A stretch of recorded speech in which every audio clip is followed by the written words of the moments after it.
Does anyone remember an old PC game from the early 1990s called Mr. Mix? It's mainly a typing game similar to Mario Teaches Typing, where you have to type words into a box to make a chef, the titular Mr. Mix, put ingredients into a bowl. Unlike most typing games, however, this game is notorious for having an insane difficulty curve. The game has a words per minute requirement for each level, being as low as 10 on level 1 and as high as 85 on the third. By level 5, the requirement reaches over 500, effectively making it impossible to proceed any further. One of the main things that people noticed about this game immediately was the background music. The music on the first level was an unsettling pattern of growls that progressively got louder as the level went on, often causing damage to early computer speakers that were not designed to handle extremely high volumes. The second level had no music at all, and the third had what sounded like an extremely low quality recording of a hairdryer playing in the background. The remaining 2 levels had an extremely loud, high-pitched ringing throughout the level that caused severe eardrum damage to those who managed to get that far. Another rather disturbing aspect of the game was the design of Mr. Mix himself. He was a large, round-faced overweight man, with large beady eyes and red spots on his cheeks.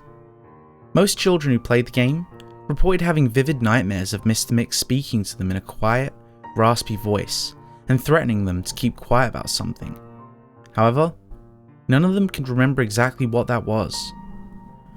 One psychologist, who saw many of these children, reported being disturbed by the sheer amount of terror on the faces of the children as they recounted the details of the nightmare. Many of the children broke down into tears in the process, begging for their parents to save them. However, no direct relationship to the game itself could be determined by these few cases, as not all children suffered the same adverse effects. For obvious reasons, this game did not sell very well. It remained in relative obscurity until a few years ago, when PC hackers got hold of a ROM of the game and started digging through it. Using memory hacking software, they managed to crack the game's code and bypass the impossible 5th level.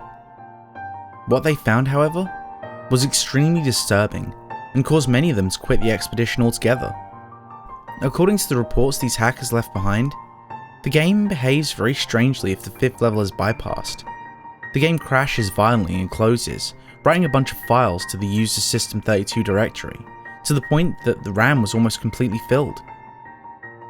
These files are reportedly pictures of people with horribly deformed faces, appearing to scream in pain and agony, with their eyes appearing to be bleeding from their tear ducts and their outer layer of skin torn clean off in multiple places. If the user attempts to delete these files, the computer will violently crash and blue screen, causing permanent, irreparable damage to the user's hard drive. The hackers found that this was caused by a lone byte in the game's ROM that triggered when the 5th level was completed. After removing this byte, however, they were able to proceed to the 6th and final level. Unfortunately, all of the original hackers declined to discuss what they saw in the final level. All of them became extremely paranoid and reclusive, refusing to talk about anything related to the game and showing astonishingly extreme symptoms of post-traumatic stress disorder. Most of them ceased to be able to form coherent sentences within a week, and within a month, all of them went missing. All remaining copies of the game were destroyed, and to this day, no one knows what was in that game that caused them so much psychological damage. Maybe it's better that way. 2 years after this incident, a man was arrested after trying to kidnap an 8-year-old girl from a grocery store. Through DNA and fingerprint analysis, the man was identified as one of the original hackers who viewed the final level of the game. He was wearing a white chef's hat and had a look of unspeakable malice and insanity on his face. When interrogated, the man would only say one thing: "I'm Mr. Mix." Shh. Thank you for sticking around to the end. If you enjoyed today's story, don't forget to leave a like. And if you want to hear more stories like it, don't forget to subscribe and click that bell icon. That way you'll never miss a story. Oh, and if you haven't already, don't forget to follow me on Twitter so you can keep up with the latest goings on the channel.